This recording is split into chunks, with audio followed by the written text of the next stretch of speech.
एक कवि राजा भर्तृहरि थे। उनकी पत्नी अत्यंत रूपवती थी।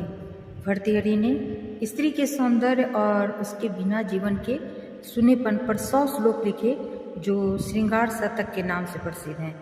नमस्कार मित्रों, आज की चर्चा में राजा भर्तृहरि की एक कहानी जिसका शीर्षक है संसार के सभी प्राणी अपूर्ण हैं। तो राजा भर्तृहरि के राज में एक ब्राह्मण भी रहता था जिसने अपनी निस्वार्थ पूजा से देवता को प्रसन्न कर लिया। देवता ने उसे वरदान के रूप में अमर फल देते हुए कहा कि इससे आप लंबे समय तक युवा रहोगे। ब्राह्मण ने सोचा कि भिक्षा मांगकर तो जीवन बिताता हूँ, लंबा समय जीकर मैं क्या करना। उन्होंने वह फल राजा को देना अच्छा समझा।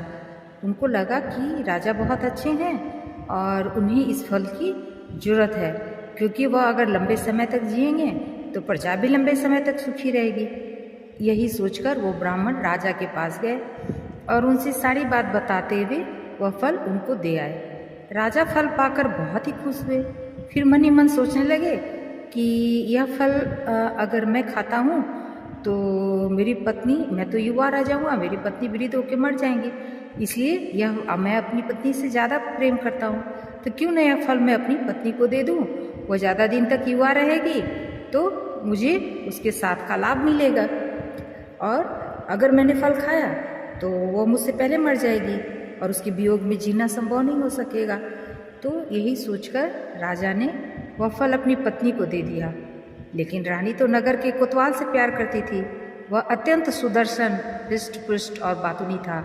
अमर फल उसको देते हुए रानी ने कहा कि तुम इसे खा लेना और इससे तुम्हारी आयु लंबी हो जाएगी और तुम मुझे सदा प्रसन्न करते रहोगे।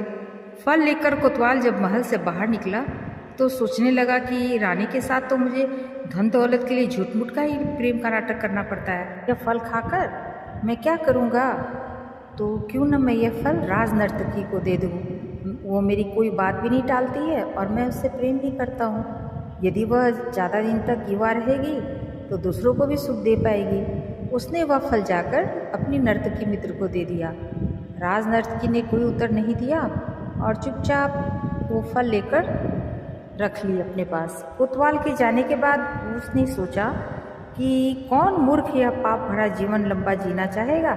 सो हमारे राजा बहुत अच्छे हैं, उन्हें लंबा जीवन चाहिए। यही सोचकर वो राजा से मिलने का समय मांग ली और एकांत में उस फल की महिमा बताकर वह फल राजा को दे आई और उसने कहा कि महाराज आप इसे खा लेना। राजा फल को देखते ही पहचान गया और आश्चर्यचकित हो गया, भौचक रह गए। पूछताछ करने से जब पूरी बात मालूम हुई तो उन्हें अपनी जिंदगी से नफरत हो गया और उनको वैराग्य हो गया और वह राजपाट छोड़कर जंगल में चले गए। वहीं उसने वैराग्य पर 100 श्लोक लिखे जो कि वैराग्य शतक के नाम से प्रसिद्ध हैं, और यही इस संसार की वास्तविकता है। एक व्यक्ति जिससे प्रेम करता है और चाहता है कि वह व्यक्ति भी उसे उतना ही प्रेम करे, परंतु विडंबना यही है कि वह दूसरा व्यक्ति किसी अन्य से प्रेम करता है। इसका कारण यह है कि संसार व इसके सभी प्राणी अपूर्ण हैं। सब में कुछ न कुछ कमी है। सिर्फ भगवान ही एकमात्र पूर्ण है और एक वही हैं जो हर जीव से उतना ही प्रेम करते हैं जितना जीव उनसे करता है, बल्कि उससे कहीं अधिक। बस हम ही उन्हें सच्चा प्रेम नहीं कर पाते।